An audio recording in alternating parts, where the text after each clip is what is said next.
As the world's attention turns to events in Eastern Europe, rising tensions between the world's nuclear superpowers is once again raising the specter of the Cold War.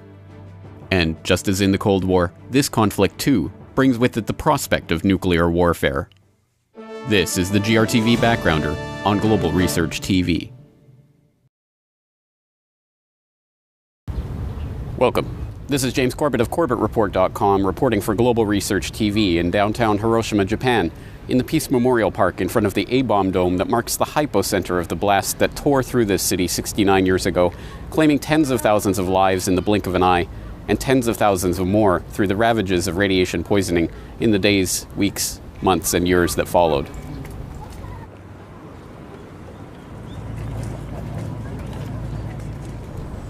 The Peace Park is a place of prayer and vigil, a place for quiet contemplation of the horrors of nuclear warfare. The silence punctuated only by the peals of the peace bell rung by those wishing for the abolition of nuclear warfare. But now, despite the best wishes of those here in the Peace Park and countless others around the world, the specter of nuclear warfare once again hangs over the globe. Last month's nuclear summit at The Hague saw the usual politicians spouting the usual platitudes about the need to reduce the threat of nuclear warfare. And at this particular summit, we've seen such steps as Belgium and Italy completing the removal of their excess supplies of highly enriched uranium and plutonium so that those supplies can be eliminated. In a major commitment, Japan announced that it will work with the United States to eliminate hundreds of kilograms of weapons-usable nuclear material from one of their experimental reactors, which would be enough for a dozen nuclear weapons. Dozens of other nations have agreed to take specific steps towards improving nuclear security in their own countries and to support global efforts. But this was far from your average nuclear security summit. Tensions in Ukraine between Russia and the NATO powers provided a dramatic subtext to the meeting, with the G7 powers meeting behind the scenes to expel Russia from the G8 and make the boldest steps yet in what is already being dubbed the new Cold War. And just as in the original Cold War, the threat of nuclear warfare between the great powers is the unspoken fear raised by the conflict. In line with the rising geopolitical friction, stories have begun to emerge that both sides have heightened their levels of nuclear readiness. NATO, for its part, has continued build-up of its European missile shield. In February, the USS Donald Cook arrived at port in Rota, Spain to begin its deployment as part of the so-called Ballistic Missile Defense Plan. It is the first of 4 advanced destroyers that the US is deploying as part of the shield, which they say is aimed at defending the continent from the theoretical future threat of a theoretically nuclear-armed Iran. That these destroyers, and NATO's missile shield in general, is being deployed to counter a threat from Iran is not believed outside of narrow, America-centric propagandistic circles, however. Довод НАТО таков. Ракетный щит возводится не против вас, а против Ирана.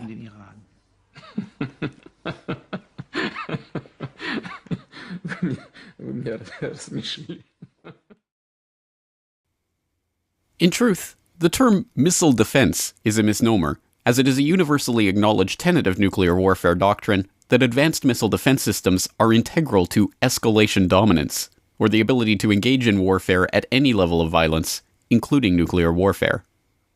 And the threat that NATO envisions does not come from Iran, a nation that has never been shown to be pursuing nuclear weapons, let alone actually possessing them, but Russia, still the world's second nuclear superpower. This was made explicit in the last round of Russia-NATO missile shield consultations, started in Lisbon in 2010, and now officially suspended by the Pentagon in the wake of recent developments in Ukraine. The consultations, launched on the premise that the two sides could work together on countering any supposed threat from outside Europe, had been deadlocked for years after Washington stonewalled Moscow's demands for a legal guarantee that their strike forces would not target Russia's deterrence capabilities. Meanwhile, Russia, for its part, is also ramping up the nuclear posturing. According to a new study by the Federation of American Scientists, Moscow deployed 25 new strategic nuclear launchers in the past 6 months, bringing its total of deployed launchers to 498, with 1,512 associated nuclear warheads. And just last Thursday, the Russian military held a massive 3-day nuclear exercise involving 10,000 soldiers in its strategic missile forces. These developments seem light years removed from the feel-good rhetoric about nuclear disarmament that the UN Security Council was spouting at the beginning of the Obama presidency. The historic resolution we just adopted enshrines our shared commitment to the goal of a world without nuclear weapons. And it brings Security Council agreement on a broad framework for action to reduce nuclear dangers as we work toward that goal. It reflects the agenda I outlined in Prague and builds on a consensus that all nations have the right to peaceful nuclear energy, that nations with nuclear weapons have the responsibility to move toward disarmament, and those without them have the responsibility to forsake them. This rhetoric, of course, was always just that. Rhetoric. The US government has never seriously considered giving up its nuclear stockpile, or even renouncing a first-use nuclear doctrine. As Dr. Yuki Tanaka of Hiroshima University explains, the Obama administration has not simply continued the aggressive Bush-era stance on America's nuclear arsenal, but actually extended it. Obama government's the budget on nuclear weapons is far larger than the Bush, the administration's the budget for nuclear weapons. People don't think about it. People think, well, Obama is because his announcement in Prague that U.S. is going to abolish nuclear weapons in the future. It's not. Actually, it was a reverse situation because the reduction of the actually nuclear missiles does not means that the reduction of the abolishment of nuclear weapons, because they are just installing, old nuclear weapons in the storage. They haven't got rid of that. Actually, they're spending a huge amount of money to maintain the nuclear weapons stored, dismantled from the missiles, and also the Obama government is spending huge amount of money to not just maintaining, but the keeping that nuclear weapons as long as possible, so-called extension of the life expectancy of the nuclear weapons. A huge amount of money is spent for that. So you can tell that the U.S. government is not giving up or not actually moving towards the reduction of nuclear weapons. In reality, the Obama administration has simply reaffirmed and even extended the existing U.S. nuclear policy, allowing for a first strike, offensive nuclear war against its enemies. In its 2010 Nuclear Posture Review, the U.S. government admitted that it reserves the right to wage a first strike offensive nuclear war, although it hoped to work toward the goal of one day setting policies to restrict nuclear deployment to defensive situations. The Obama administration's 2013 Nuclear Employment Strategy document only reaffirms this. The 2010 Nuclear Posture Review established the administration's goal to set conditions that would allow the United States to safely adopt a policy of making deterrence of nuclear attack the sole purpose of U.S. nuclear weapons. Although we cannot adopt such a policy today, the new guidance reiterates the intention to work towards that goal over time. Increasing the risk is the development and deployment in recent years of a greater number of so-called tactical nuclear weapons, supposedly designed for battlefield use to focus a nuclear attack on a pinpoint target.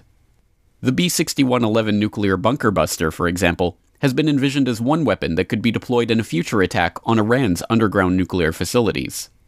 As the Union of Concerned Scientists pointed out in 2005, however, such a strike would invariably cause an uncontrollable radioactive fallout that could lead to hundreds of thousands of deaths throughout the region. If the United States used a single weapon with a 1 megaton yield against the Esfahan nuclear facility in Iran, for example, the deadly radioactive fallout would spread to Pakistan, Afghanistan, and India. In this simulation, based on a model developed by the Pentagon, over 3 million people would be killed as a result of the attack, and 35 million people would be exposed to significant cancer-causing radiation. The threat of nuclear warfare is not limited to the Middle Eastern or Eastern European theaters. The situation in East Asia, with nuclear-armed North Korea backed by nuclear-armed China, increasingly coming into conflict with South Korea and its nuclear-armed US military backers. As Professor Michel Chossudovsky of the Center for Research on Globalization explained last year in a speech in Korea commemorating the 60th anniversary of the Korean armistice, the situation is exacerbated by the nuclear posture of the world global superpower, the United States. Now, if you read the newspapers in the United States or anywhere in the Western world, North Korea is the threat. And it's not only a threat locally, but it is a threat to the security of the United States. Now, if we put this in the broader perspective, there's what I call an asymmetry in nuclear weapons capabilities between the United States and North Korea. They are, according to the most recent data, more than 5,000 US warheads stockpiled and deployed. Not all of them are deployed. Out of those 5,000, there are more than 1,600 strategic nuclear warheads which are deployed, and there are another 500 so-called tactical nuclear weapons.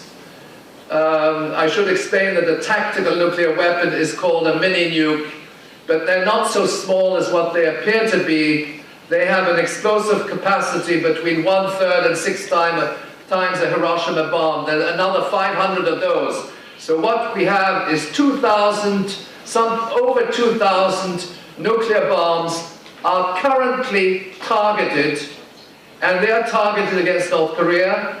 They're also targeted against a number of other countries. Because in other words, it's a principle of multiple targeting. So you have 2,000 nuclear weapons which are targeted and which are deployed, okay, out of approximately 5,600 if I count the tactical nuclear weapons. So we're talking about an arsenal, a formidable arsenal. And the question we have to ask ourselves, who is the military threat? Who is the threat? Where does the threat come from? From North Korea or from the United States of America? As tensions continue to rise, and as the policies allowing for the use of so-called strategic nuclear weapons continue to be hardwired into place, the goal of the abolition of nuclear warfare seems as far away today as it ever has. And for the citizens of Hiroshima, Japan, the dream of a nuclear-free world remains just that, a dream, unrealized, in a fitful and restless sleep, punctuated only by the solemn admonition of the peace bell, never again, never again. For Global Research TV, this is James Corbett. For more on this story and other breaking news and current events, please go to globalresearch.ca. For more research and analysis by James Corbett, please go to corbettreport.com. The Center for Research on Globalization depends on your support. To purchase a book or DVD, or to make a donation, please visit globalresearch.ca today.